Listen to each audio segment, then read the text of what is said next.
Hello, good morning, good afternoon, everyone. My name is Aman Sharma, and today I'm going to take you through an epic adventure ride of security at an early stage startup. It's really an honor for me to present at this auspicious stage and also take through the journeys of ups and downs that I have personally faced during my own startup creation journey. So let's start with the presentation without any further ado. Firstly, I would like to introduce myself. My name is Aman Sharma. Currently a DevOps ambassador and CTO at a stealth stage startup. In past, I have built 3 successful tech startups, and mostly I was involved in the product building, but also hacking on the sides of how to implement security, DevOps, and other things. I've been an active open source contributor and also being involved in creation of very important communities. I'm also a mentor and advisor to other students and early stage startups. You can find more about me on my LinkedIn, Aman in Tech, or my website, amanin.tech. The presentation and all the notes are going to be available on my website. So make sure if you want to go and follow up on this presentation, you can visit my website for more information. So what we are going to talk about today is an epic roller coaster ride between different things that typically a startup contains, and also how different best practices and areas of security could be implemented to make it better. We are going to go through 5 lessons of stories that I personally faced during my startup journey, and what are the different lessons that I learned from them. Then we are going to see different security areas in which we can implement some important methods and different techniques to make these security vulnerabilities go away. And finally, we are also going to talk about some good best practices that startups can implement in order to overcome these challenges. Before we start, the security at a startup is such a situation that either you have been compromised or it is yet to be compromised. No startup is can escape from this thing from happening. So the only thing that we can do is to prepare ourselves better. I really like this meme, and I find it really funny that how especially in early stage startups, the cybersecurity is kind of put on like some small supporting pillars which can actually disrupt and end the whole life cycle of the software at any time, making the whole business at jeopardy. So let's go through different stories that I personally have experienced throughout my startup career journey, and I hope we can learn something from all these stories. First one, getting hacked by Russians. So basically this happened in very early stages of my startup career journey, and I was very new to different cloud technologies and cloud ecosystems, and we were using AWS at that time. So we suddenly started noticing that there was a huge spike in consumption of EC2 running hours. We usually typically stop our services from running time to time when we don't need them. And this was actually a development server and sometimes being used to test new features. But suddenly we noticed that there was a spike in the usage of these EC2 machines. And also on further checking different logs, we could also see that there were some failed login attempts on the exact IP address on which the server was hosted. So what we really found out was that there was a big blunder that was done by the person who was setting up this server. I won't reveal the exact name, but it was not a very qualified person. So what really happened was that when we set up the server, it was actually the template that we got from Bitnami, and we were using a LAMP stack at that time. And the credentials that we used were pretty basic. What are the default credentials that are provided by Bitnami? And what actually happened is, like, if some hackers is smart enough that it can spoof and find out this IP address of this machine, it can actually multiple tries the different combinations of default passwords, and he can get in. And that's what exactly happened. So not only the person was able to get into the server, he was also able to steal some secrets, and these secrets were also responsible in further deleting our Lightsail instance and other creating new instances. What we really did in order to prevent this was, first of all, we had to apologize to our customers because we didn't knew the extent of the damage that was already done. We also needed to fire the intern who set up the server, which may not be his whole fault, but we learned a lesson to never ask an intern to set up a server. We also realized that we need to use secret managers and also encrypt our server-side traffic so that none of this information is ever compromised or being exposed to public. All in all, we had to reset up the whole server with better security. The next story is malware on the website. Now, this is very early days of my, again, startup career journey, and the security ecosystem was not that strong. I'm talking about something that is 7-8 years ago. So what really happened was that we started seeing that our website was being redirected to a very malicious website, which had a lot of ads and different non-relevant information on it. On closer inspection, we realized that our app, WordPress website, was being attacked with some malware files which we didn't recognize. On closer inspection of these files, we could see some injections of PHP code, which when run can actually redirect the user to a different website. And on further scanning, we found out that this was all over the whole FTP server. Not only that, the virus was also able to multiply itself and install it on other servers as well, on other websites. So not only our website was compromised, but other websites, especially the PHP projects that we were using on the shared directory, were also compromised. So what we did, we had to apologize to our customers again in this situation for the downtime, and we had to set up a server-side scanning for sure. In this case, we use Securi, which is a very trusted server-side scanning tool for WordPress websites. And we also had a practice of carefully analyzing any script or plugin that we will install to a server thoroughly before we actually go ending up. Also, one more lesson that I haven't mentioned here is that if your budget is not an issue, always try to mitigate the risk by having multiple server walls between different customer websites, so that if one website is affected, all others are still safe. The next story is about DDoS attack, which is actually something I'm still very, very worried about, because there is no way that you can prevent it. It's already happening, and you just need to have the right compliance and right methods to actually mitigate this risk. So what really happened was that we suddenly started seeing some weird traffic coming to our website. Our website users are mostly Indian and Asian territory, but we started seeing a lot of users from South Africa, which actually didn't make sense because we were never serving on this market. On closer inspection, we also found out that the server was also seeing a lot of visits, which was quite unusual for a Thursday afternoon. And what it was doing was that it was making our whole website slower as well. So the overall transaction time of the website was going way, way ahead. You can see the PHP, MySQL, and external request query time. Especially the cron jobs were getting hit. So we were kind of suspicious that somebody who is not meant to use our platform is using our websites, and that is causing our website to slow down. And not only that, there are huge influx of users. So definitely it has to be a bot.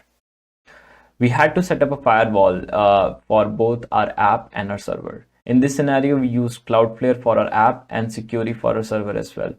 We have also enabled some firewall rules. So depending upon anything that is maliciously happening, so let's say our IP address again and again trying to access our website, we will add it to our firewall rules.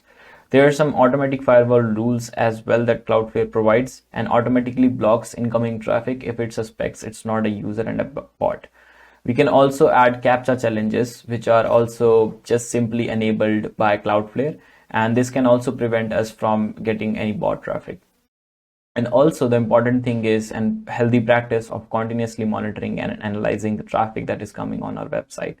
So whenever something suspicious happens, we can create and prompt him actions and also defend ourselves against these kind of attacks.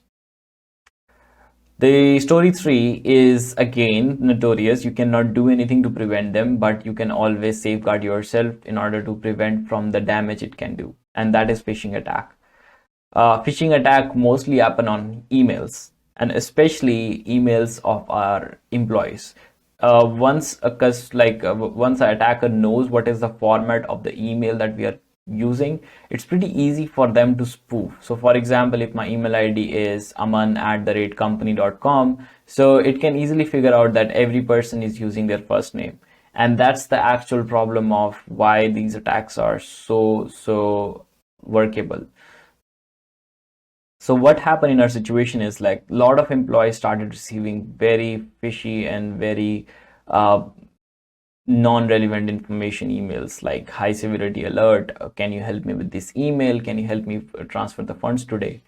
And unfortunately some of the employees did get into this trap as well, and one ended up even transferring the money which was not exactly our employees. So what also happened was that if we look at the closer inspection of these emails, it's not important that every time we receive an email from a company email ID that it's actually from the company email. It's very easy to mask the actual email ID and send it from the one that you are desired. So you have to closely look from the from address and see where this email is exactly from, and also look at the language that the email is trying to ask. So IT or any other company would never ask to verify an account through a link. It would actually happen through a system that would be set up. And also if you look closely to the link which says click here, it is a very suspicious link and doesn't actually contains the domain name of the website. And also an employee of a company would usually use very good methods to write an email, not something that is punctuation and spelling errors like this. So fortunately we were able to stop this and also able to retain some of the funds because they were still in the transit. So nothing actually happened, but we learned a very important lesson. We set up an email scanning tool such as Microsoft Defender, which automatically scans through each email and sees if there is some vulnerable links, vulnerable information, or any data that is not meant to be inside email inbox. We also trained everyone in the company how to be aware of these things, how to read an email, and how to actually know if this is from the internal company person or not. We also started relying more and more on internal communication tools like Slack and Teams. So the email is really only mattering when we are talking with a third party customer and not sharing any sensitive information. And if we are sharing some sensitive information through an email, we also would use a different internal email signature, which nobody outside the company would know. So this way, whenever there is an internal email, we would know that it is from an internal employee. Last, and this is also another funny, hilarious story that is about SQL injections. Before I dive into this, there is actually a funny story about how somebody managed to change the license plate to a SQL query and actually inject malicious script into the road transport authority's server. So basically every time a camera would capture the license plate, it would actually inject this into their SQL query. The query would actually run and end up deleting a lot of records, which was pretty hilarious. And it's funny to see like somebody can come up with these kind of ideas and the company on the other end would have no way to even think about, oh, we need to do validation for these kind of entries. Anyways, so what really happened was that we started seeing a lot of spooky SQL entries into the message. We would see people trying to inject semicolons, which is not at all a use case for simple text. We also see some SQL commands that were coming in. On closer inspection, we found out that it was actually possible to do it in our inquiry, not the first name, last name, and the email, but our inquiry. And in some situations, if these emails were actually being processed in real time, these SQL inquiries would have triggered automatically and created a huge chaos. What actually ended up happening was that there were some queries that actually triggered, and that corrupted our database, and new entries wouldn't just like come into the database and the server just hanged up. It's cool. It's good to know that there was no further damage done, but it also resulted in downtime of our websites. So what did we do? We implemented a server-side form validation system. Instead of using client-side JavaScript to validate the form, which is pretty much easy to bypass. Instead, we should always use server-side form validation. And before we run any message or anything through our script, we should do a validation first to make sure that everything is right. Also, we set up the code analysis tool for SQL vulnerabilities. Snyk is an amazing tool which can analyze your application code by code and see if there is any other possibility in which threats like SQL injections could be triggered through that vulnerable suspicious code. And also we started monitoring our SQL queries more closely. So in this case, we can use a tool like New Relic, in which we can analyze all the SQL queries that are happening, and any query that is suspicious or not from our actual server origin could be easily seen and deferred. Now, finally, after this, we can arrive at a conclusion of how we can create a security playbook that every early stage startup can implement in their company. So let's start with the first important thing, that is using the passwords. First of all, ensure that you can implement a two-factor authentication at your company. Most security and application suites today provide two-factor authentication, and make it a practice that if it's not two-factor authentication, it's not happening. So what this does is it adds an additional layer of verification, and it makes harder and harder for the attacker to get into an actual system. Also, set up a password expiration policy. Rotate the passwords every 60 days or 90 days, depending upon the size of the company. It's not a big deal, but it definitely helps. If there are some passwords that are compromised, it reduces the extent of damage. And also implement a strong password policy, not just like admin for your even local host web network, because you never know like how in our situation our intern ended up making the company in a jeopardy, and like all these things are so hard to track. So it's important to have a strong password policy from day one. The next important thing is how the company communicates, and the most important one that is most suspicious as well is the emails. So implement a phishing and spam filter. Fortunately, email provider these days like G Suite and Microsoft already has a robust technology in order to defend them. But you should still check on these settings and see if all these filters are activated. For example, connection filtering, anti-malware, mails flow users policy filtering, and content filtering. And depending upon that, you can choose to quarantine the email or send it directly to spam.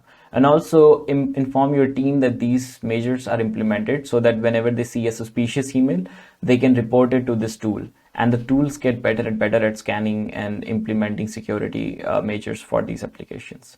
Also train your staff on how to like see any suspicious activities going on.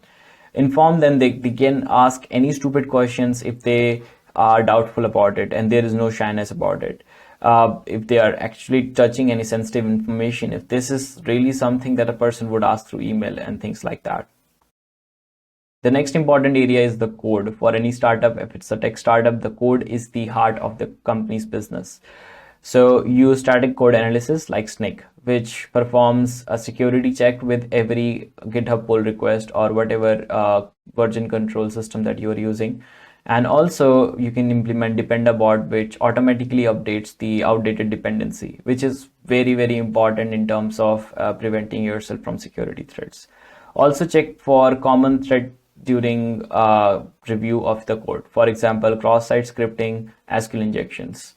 And again, SNCC has very well capability to scan all these things inside your code and inform you if this code is vulnerable and how it can be fixed. Then implement a firewall on the websites of your things. Firewall can prevent from intrusion detection. It can also detect bots and implement a CAPTCHA policy if it finds any traffic suspicious. Also put inbound rules in place. So for example, you receive traffic from a country that was not desired to, you can easily switch on and off traffic from that country. And also actively monitor at least once in a week or a quarter to really see what is the type of traffic is coming and is the measures that you have put on is good enough. Fortunately, Cloudflare provides most of the things out of the box, and other firewall and CDN services today as well. So make sure you go and review all the security policies to make sure that you are defended against any of the threat that is happening on the websites of things. Then for the servers, implement server-side scanning. If you're using anything that requires a script installation or things that can lead to code injection in the server runtime of your application. So for example, for WordPress, you can use Security, and also use secret manager to manage all the private keys to access these servers. Don't just copy paste and share them across the email with your employees. Encrypt all the traffic, even if it is on your development server, through HTTPS. It's pretty easy today to set up HTTPS on any websites, and I don't think it should be really skipped upon in this implementation step. And also implement a VPC, which is a virtual private network for your whole application. And if a server is not meant to be seen public, then it should be only accessible through that VPC network. In the next step, and the final step, is around the auth, which is an authentication system that you will use for your users. Use modern authentication techniques like OAuth 2.0 plus, which makes it harder and harder for attackers to actually attack the application, and also adds an additional layer of authentication every time a user tries to access the application, not just during the sign-in process. Also rely on more modern ways of authenticating your users, like passwordless, using Magic Link. And finally, implement two-factor authentication or multi-factor authentication for your users as well. So to summarize in form of best practices, host regular drill sessions with your team so that everybody is informed and aware about what are the different security threats that can harm the company and how we can mitigate that. Have a very good monitor and vigilance systems about the traffic that is incoming in your company. Invest in tools. Some of these tools are really free. For example, Snake, Cloudflare, Security for the early start. And then when you continue, investing in these tools could be really, really beneficial. And once your team crosses a number of 50, hire a security specialist who can look into this thing much more closely and implement practices and measures that are industry set.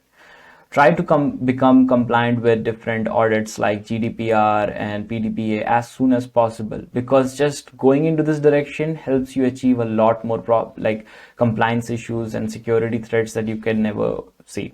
And also overall review this presentation and this playbook so that you can be 100% assured of your business continuity and your application is always secure.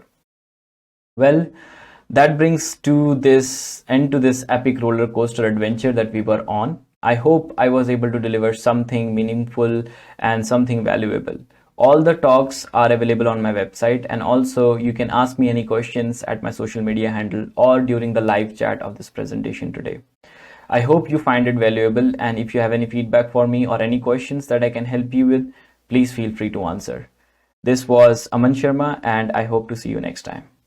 Hi, everybody. Thanks for joining us today at DevSecOps Days. My name is Jeff Hammond. I'm a DevSecOps engineer here at the Software Engineering Institute. I'd like to welcome Aman Sharma, the CTO of DinnerFi. Thank you very much, Aman, for getting that great presentation together. I thoroughly enjoyed it. I took some good notes, and I wanted to ask you some follow-up questions. First, however, I think to summarize, at least kind of what the high level, just bullet points that I got out of it were, you have the importance of secret management, encryption, server-side encryption, monitoring, of course, the importance of authentication security, email security. And the last thing, I like how you tied it all together and kind of called it a security playbook. So it sounds like over the years that you work with some startups, you've developed methods based on the lessons learned to tackle security issues. One thing I wanted to bring up, one of the first things I wanted to ask you about, which came up, was the importance of training. You mentioned that throughout your presentation, and that kind of I feel that it's a big important aspect of all this, all the security. Can you kind of elaborate on that?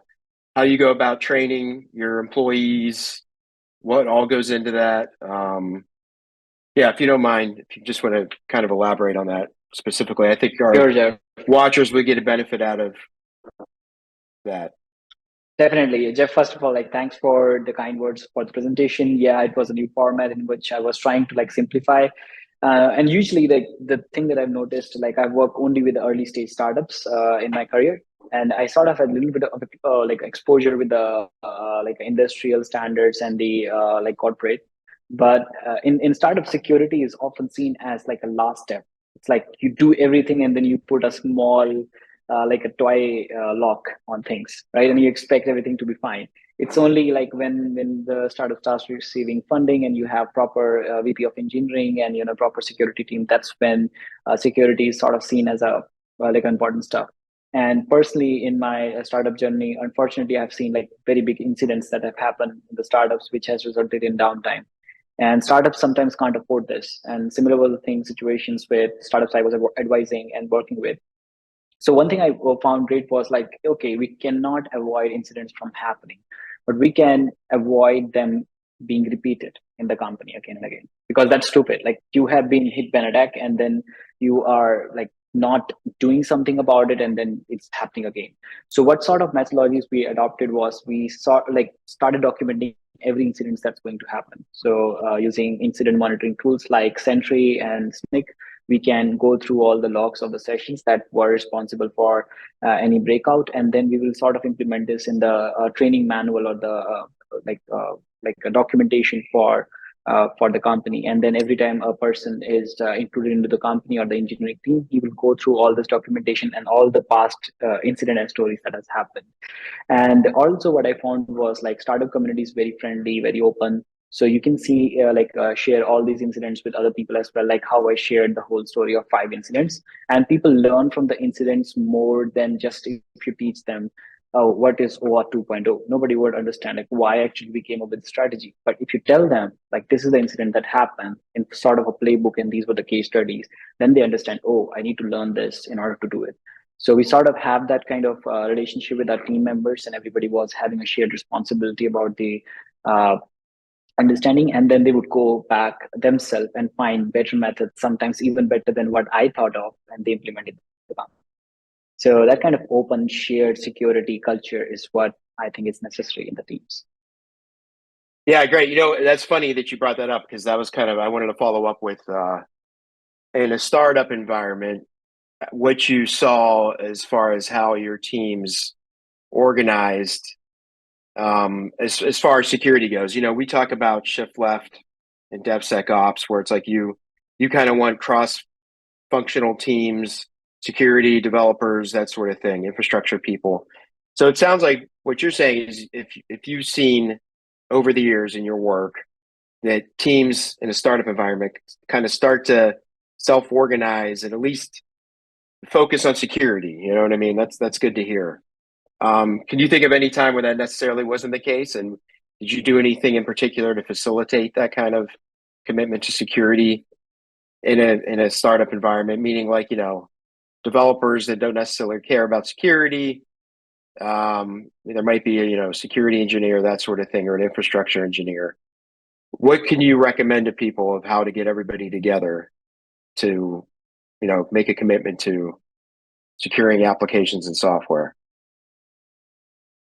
Yeah, that's actually a great question, Jeff. And well, you're right. There is no role, I think, until your engineering team turns to like 20 people. I've seen like till that time, the CTO is the only one who is actually responsible and is always his head is on the sword if anything happens. So, and it's sometimes I think calls upon just acknowledgement with the team, like, see guys, I want your support and help in doing this, and it's not going to happen alone, and it's just more like a shared responsibility.